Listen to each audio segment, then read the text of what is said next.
Good morning, sixth grade. Here is the Form B for your test, so you can look at how these problems need to be attacked. The biggest thing I saw was that some people knew how to do all the stuff, but just didn't know when to do it. So, least common multiple. So you look at the product of primes for each of these, so that would be 2 times 3 for 6. For 8, that's 2 times 2 times 2. So you do the most 2's and the most 3's, and we get that 6 and 8 is 2 times 2 times 2 times 3, and that's 24 for the least common multiple for 6 and 8. For 3 and for 5, it's pretty easy. The product of primes are 3 and 5. And for 8, it's 2 times 2 times 2. So when we do the most 2's, there's 3 of them. 1, 2, 3. Most 3's and most 5's, there's 1 of them. So it is 20. Right? It's 120 then that ends up being our least common multiple of these 3. Remember, you do the product of primes, then you figure out, what has the most 2's? You only use that. What has the most 3's and what has the most 5's? They did low numbers here. You may have some that do a little bit bigger numbers. Number 3 here. We're doing subtraction. You guys are generally very good at subtraction, all right? But when we don't have a fraction right here, you need to think, that becomes 8. Most of you are forgetting to make that smaller, and this becomes 5 over 5. I picked 5 over 5 because, 5 and 5, common denominators, because when you add and subtract, you need to have common denominators. Then I look, 5/5 minus 2/5 is 3/5, and 8 minus 2 is 6, so we get 6 and 3/5. Please don't forget the part that I'm about to underline. When you borrow, you must make that number smaller. Many of you are forgetting to do that. All right, here we have 3/10 plus 3/8. Problem is, I don't have common denominators. These will both go into 40, that LCM thing that we used before. So I will take this one times 4 over 4, because then I get 12 over 40, plus this one is 5 over 5. I'll get 15 over 40. And when I do that addition, I get 27 over 40 for our answer. Now, on number 5, we're doing subtraction again. This one is a little bit easier because, I see that 6 will go into 12, so I only have to change one side of the fraction. So 2 over 2, 10 twelfths, minus 7 twelfths. That equals 3 twelfths. But please reduce. So 1/4 would be your answer. Now, I'm not going to be the math jerk. If you have this, okay, but I am going to remind you, some of you need to get in that habit of reducing each and every time you get a chance. All right, now number 6. We're adding these. When we look at 3/4 and 1/8, I'm seeing that, I need to multiply this side by 2 over 2, and I get 6/8. That's 3 and 6/8. And I get 2 and 1/8. Okay? I can then add the fractions for 7/8 and add the whole numbers for 5 and 7/8. All right. When I'm looking at 7, I have to do a similar thing. I see that 4/5 and 1/2, their least common denominator is 10, so I have to take this side by 2 over 2. So I get 8/10. Don't forget your 9. Plus 5 over 5. So I get 5/10. Don't forget your 2. Then we can look at them. 8/10 and 5/10. Okay, so that is 13/10. If I want to think about it, 2 plus 9, that's 11. But hold it. We have a mixed number with an improper fraction. So you have to think, 13/10 is 1 3/10. oh, I have 11 and I have 1. So 11 plus 1 is 12. So kind of think of it like this. 11 plus 1, because they're both whole numbers. And our answer will be 12 and 3/10. Do not leave your answer like this. No. Do not leave your answer like this. You need to change it to this. All right, now again, we have a little more addition. All right, so I see that we have 4 and 3, so 12 is going to be where we're going. So 3 over 3 and 4 over 4. I get 9/12. Don't forget my 15 here. I get 8/12. Don't forget your 21 here. So I get 17/12 by adding these. Then 15 and 21, when I add them together, I get 36. Okay, so that's pretty good, but I have a mixed number with an improper fraction. That's no good. So when I look at this, oh, that becomes 1 and 5/12. You can do the division to get it there. And then I bring down the 36. We think of it as like 36 plus 1, so you get your 37 and 5/12. I forgot to put the 2 there. I made it a 17. Now for number 9, all right, this is where we're just solving a problem. I see that I'm going to be subtracting 4 and 1/10. I'm going to be subtracting 4 and 1/10. I do the same thing to both sides so I can get that variable y all by itself. Oh, don't forget, make the 7 a 6. Don't forget to do that. And then I put 10 over 10. So I get 9/10. 6 minus 4 is 2. Y equals 2 and 9/10. Inverse operations. Looked at the left side because that's where the variable was. Did the stuff. Over here, I'm going to look at the right side. They're showing addition. So I'm going to do, or subtraction, so I'm going to do addition. But first I have 1/6 and I have 2/3. So I realize, oh, I must take this times 2 over 2, and then I get 4/6. Oh, with that, now I have common denominators. I'm ready to work. Plus 3 and 4/6, plus 3 and 4/6. That's 5/6. That's 10. And now the y is all by itself. And we have our answer. 10 and 5/6 minus the 3 and 4/6 would give us 7 and 1/6. Makes sense to me. Here, you'll notice the number I put in black.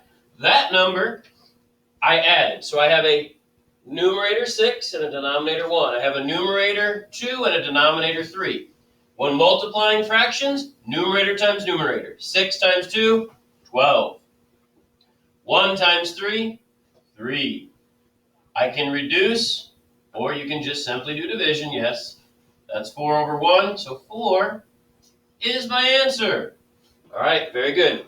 Or many of you may have saw, I can reduce. 3 divided by 3 is 1. 6 divided by 3 is 2. 2 times 2 equals the 4 that we get right there. All right?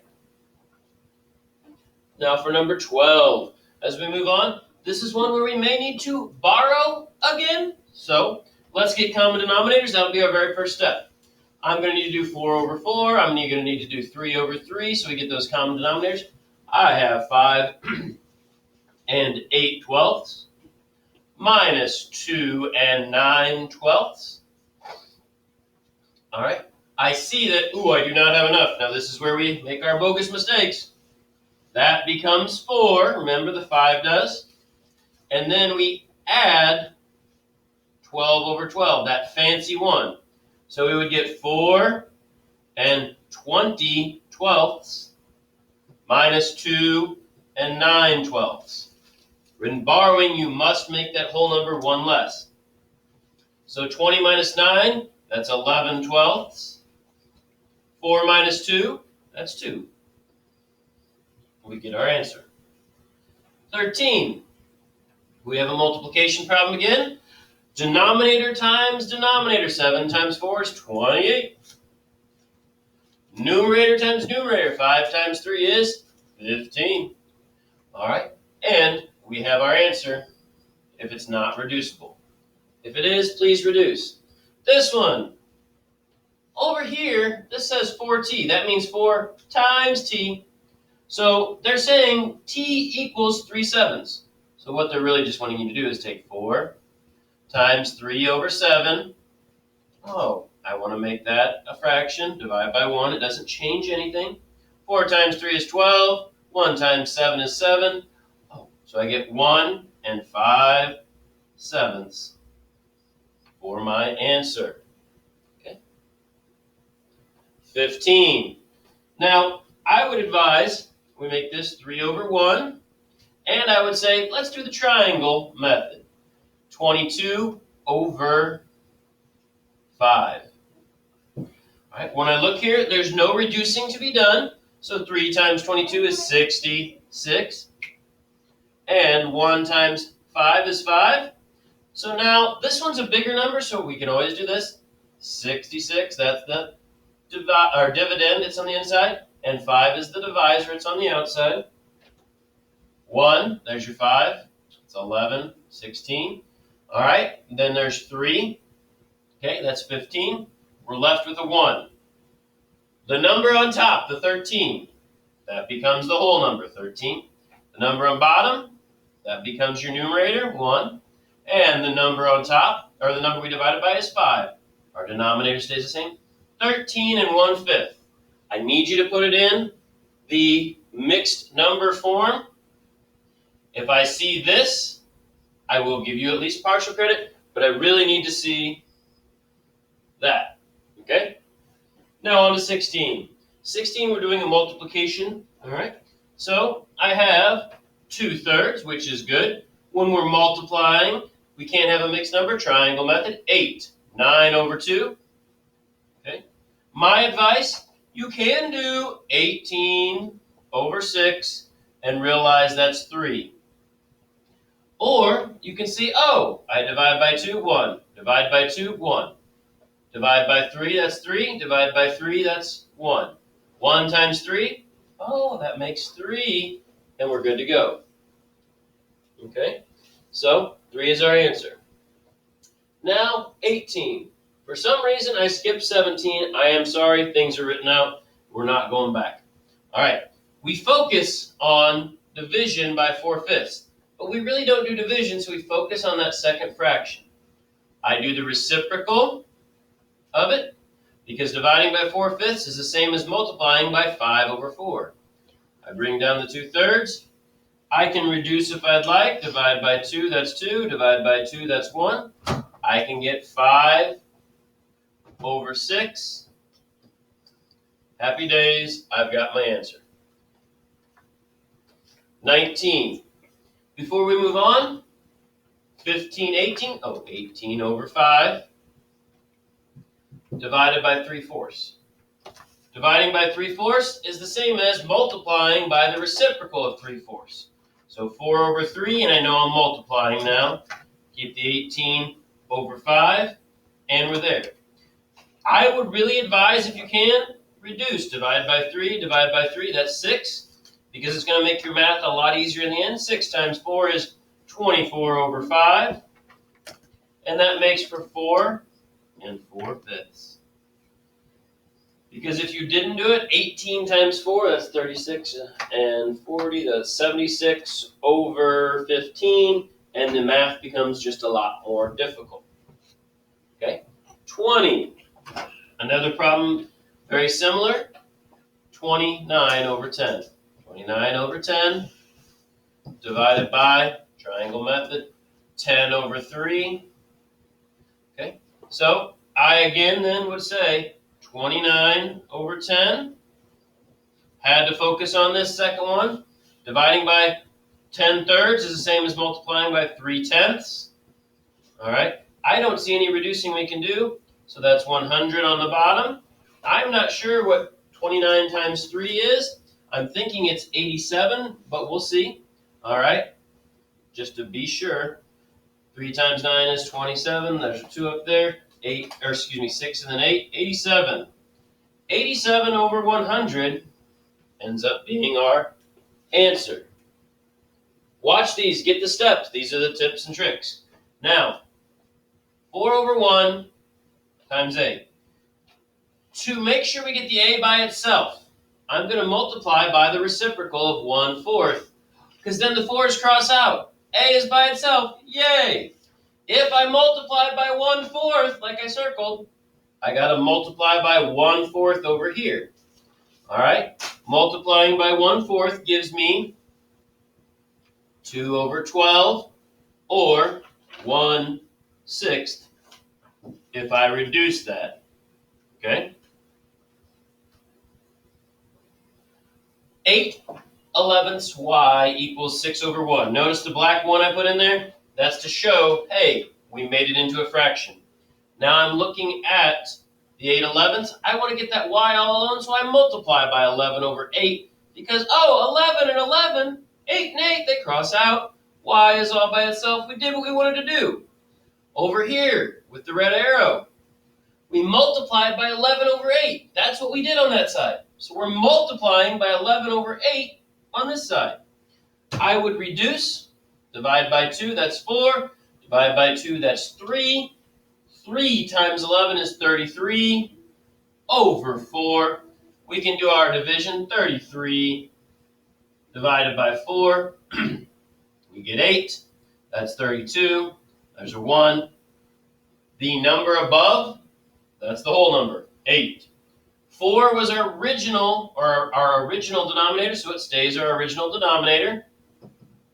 And then 1 is what's left. 8 and 1/4 is that answer. All right. Then we're all done with the test. I'm sorry I missed 17. Please don't hesitate. I will be on the Google Meet today. Ask me any questions you like. Goodbye.